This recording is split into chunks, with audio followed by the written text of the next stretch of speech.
La limitación de estos convenios en el plano internacional es ciertamente limitada, es decir, la intervención que se hace sobre estos convenios y la aplicación directa por parte de los Estados pues puede convertirlo en derecho interno del Estado, pero la reivindicación, si no se produce esa intervención de incorporación al derecho interno, pues es ciertamente limitada, ¿no?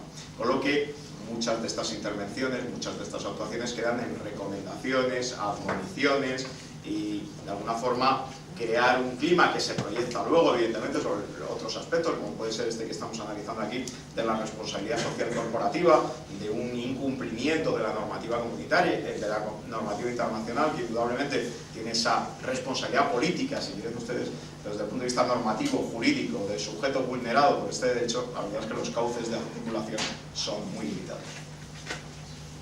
Sí. Primero, bueno, yo quería felicitar a Aníbal Cabrera de la Confederación de Trabajadores de Venezuela. Quería felicitar al profesor Mercader.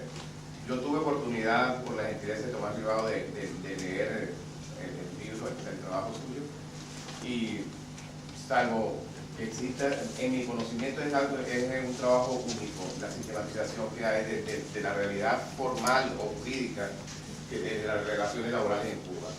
Ahora, en su intervención, se carga toda la culpa al Estado cubano, que por supuesto la tiene, porque además todas las relaciones formales y las citas que tiene durante su trabajo, siempre hay la salvedad que al final de cuentas el Estado es monopolio de todo, y yo creo que no hay convenio básico de la OIT que no sea violado en Cuba. Pero yo quiero preguntar, ¿qué grado de complicidad, para llamarlo de alguna manera, se le puede adjudicar a empresas españolas como la Millasol? ¿Y qué posibilidad hay de acudir a alguna instancia jurídica internacional en base a todas esas violaciones? Yo conozco lo de la OIT tiene una limitada capacidad de realmente hacer cumplir sus convenios, y al final de cuentas la OIT es un organismo gubernamental. Pero yo quería saber qué posibilidad existe y qué grado de responsabilidad puede adjudicarse a las empresas que operan en Cuba. Y por otro lado, muy rápido, para dejar sentado el problema del trabajo infantil que se ha citado aquí. Yo no conozco la realidad cubana, pero lo que yo sí sé, que uno de los estados donantes mayores del programa de trabajo infantil del OIT es el Estado español. Y no creo que se haya hecho nada con el caso de Cuba. Y entonces es importante que estando aquí en Madrid, que en la resolución de esta conferencia hablemos del trabajo infantil. Gracias. Bueno, lo que quiero decirles es que después de todas las intervenciones que han realizado ustedes a lo largo de esta mañana, reconsideraré y profundizaré en el estudio del régimen del trabajo infantil, que me parece por otra parte un tema central y ahora mismo uno de los temas básicos en el derecho internacional del trabajo, y por lo tanto en su proyección especial a Cuba. Les vuelvo a repetir que lejos de mi voluntad el haber fundado en cualquiera de ustedes la idea de que en Cuba no hay actuaciones que pudieran vulnerar los convenios internacionales en materia de trabajo infantil. Vuelvo a insistir que los instrumentos que hasta ahora hay, que lo he explicado extraordinariamente bien Joel Brito, son limitados, y por tanto la valoración que podemos alcanzar es también limitada. Eso no excluye que pueda haber realidades de esos y de otros temas que pudieran suponer vulneraciones de los convenios internacionales. Quede dicho. En cuanto a los temas de posibles acciones en esta materia, bueno, la posibilidad de emitir usted un juicio de intereses en relación con la actuación de las empresas españolas. Bueno, es evidente que si la responsabilidad corporativa se mide en los términos que se mide internacionalmente, aquellas empresas que realizan actividades en países donde existe limitación del ejercicio de esos derechos fundamentales pudieran también ser susceptibles de ser consideradas como empresas que no están ejerciendo adecuadamente esa responsabilidad social corporativa. Por tanto, dicho lo que acabo de decir, es evidente que aquellas empresas que actúen en países, como es el caso de Cuba, en la que, como acabamos de decir, el núcleo duro de los derechos sociales fundamentales básicos, que es el núcleo duro también de la responsabilidad social corporativa, no se cumple, hay un desajuste notable en esa realidad. A partir de aquí, ¿qué instrumentos hay de actuación frente a esos incumplimientos? Pues muy limitados. Es decir, la responsabilidad social corporativa, si los convenios internacionales tienen un valor limitado, las normas y las adhesiones a principios o actuaciones en materia de responsabilidad social la tienen aún menos.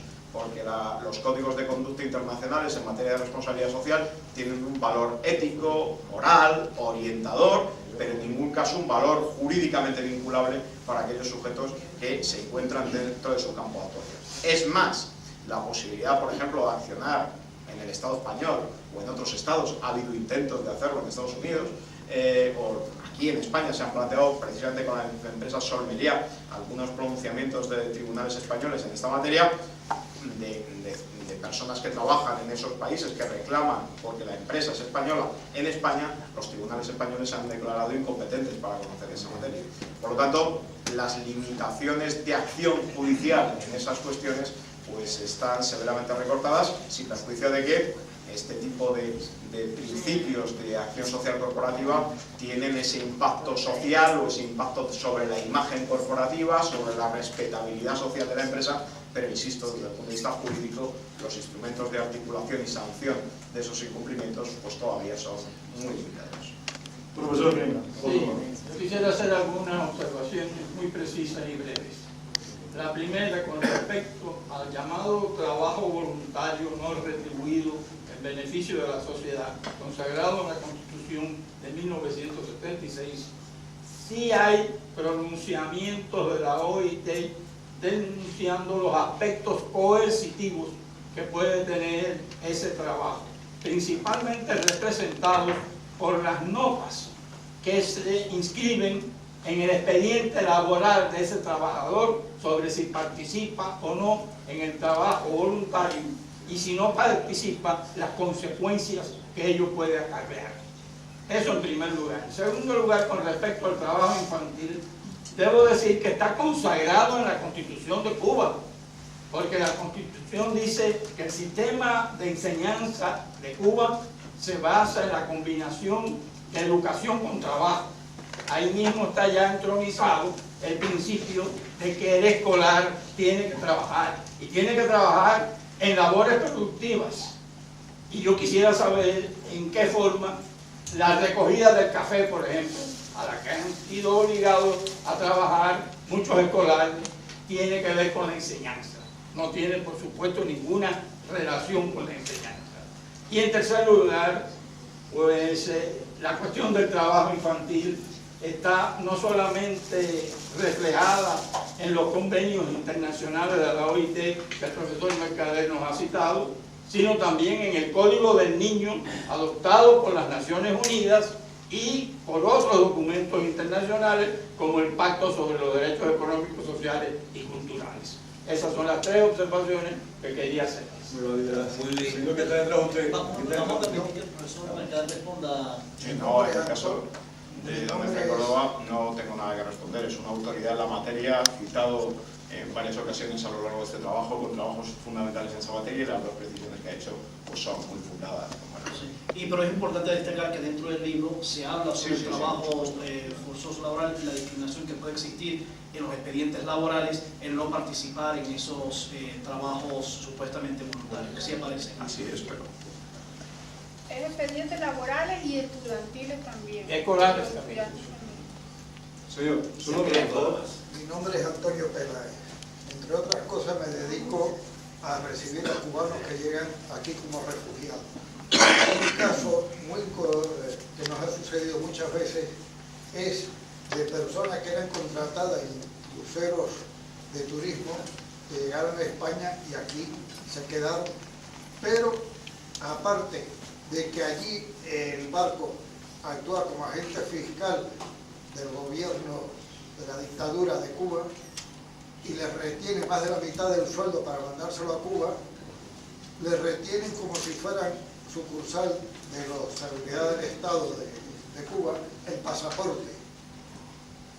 Y hay un sindicato aquí en Madrid, en la calle Hortaleza, que es el que en teoría se supone que todas estas cosas fraudulentas hechas en la Marina Mercante se encargan ellos. Parece que el encargado que tienen se debe llamar Nicasio, porque hasta ahora ni uno. Más que eso, ¿se podría hacer algo en esto? No, iba a decir, de parte del Grupo Internacional por la Responsabilidad Social Cooperativa en Cuba, se está manejando ya, gracias al trabajo de Oliva Ocampo en Curazao, el tema de de los trabajadores cubanos contratados, bien sea